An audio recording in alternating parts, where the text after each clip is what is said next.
네, 계속해서 코로나19 주요 이슈들 좀 더 자세히 짚어보겠습니다. 신민의 의학 전문 기자 나왔습니다. 어서 오세요. 먼저 연휴에 허용되는 인원부터 좀 살펴볼게요. 23일, 그러니까 추석 다음 날까지 수도권에서도 최대 8명까지 가족 모임이 허용되는 거죠? 네, 코로나19 상황이 여전히 불안정합니다. 네. 사람들 많이 모이는 연휴인데요.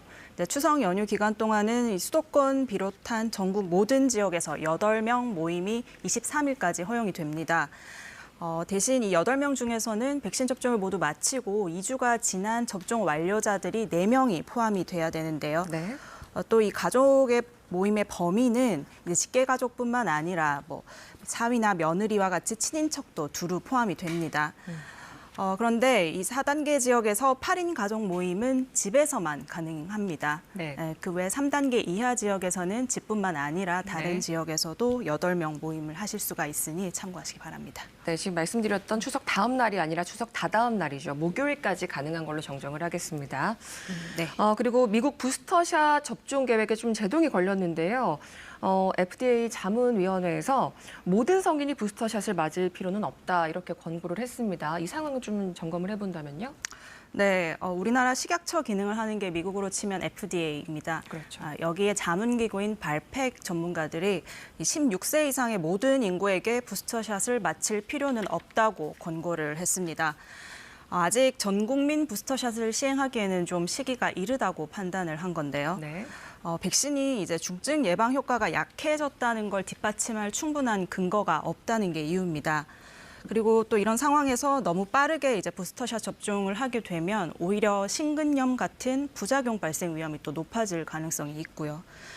따라서 이 부스터샷은 65세 이상의 고령층이나 아니면 2차 접종만으로는 충분한 면역 반응이 생성되지 못한 이런 면역 체계가 약한 그런 고위험군 또는 의료 종사자들에 한해서만 이제 부스터샷 접종을 해야 한다고 얘기를 하고 있습니다. FDA 과학자들은 그렇지만 이제 앞으로 면역력이 좀 약화되거나요, 네. 아니면 더 강력한 변이 바이러스가 나올 경우에는 부스터샷이 필요할 수 있다고 이제 단서를 달았고요. 또 미국의 국립 알레르기 전염병 연구소 앤서니 파우치 소장은 네. 현지 시간으로 19일 부스터샷 접종 대상이 데이터가 더 많이 들어오게 되면은 확대될 가능성이 있다고 언급을 했습니다. 네, 좀 지켜봐야 될 부분일 것 같고요. 혹시 들어보셨는지 모르겠습니다. 롱 코비드라고 부르는데 장기 코로나19, 그러니까 코로나19 증상을 굉장히 오래 앓게 되는 분들이 있잖아요. 이런 분들에게 백신 접종에 좀 효과가 있다, 이런 연구가 좀 진행되고 있다고요? 네, 코로나19 걸려서 28일 넘게 계속 증상이 지속되는 걸 롱 코비드, 장기 코로나19라고 하는데요. 우선 이제 백신 접종 완료하면 이 코로나19 위험을 줄일 수가, 장기 코로나19 위험을 줄일 수가 있습니다. 네. 우선 이제 접종 자체가 감염될 위험 자체를 줄일 수가 있고요.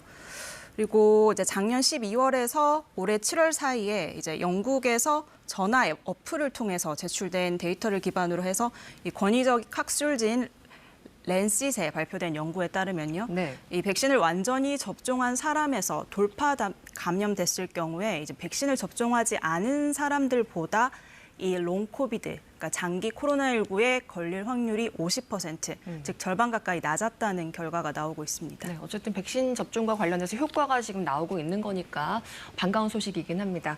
신민혜 기자, 여기까지 듣겠습니다.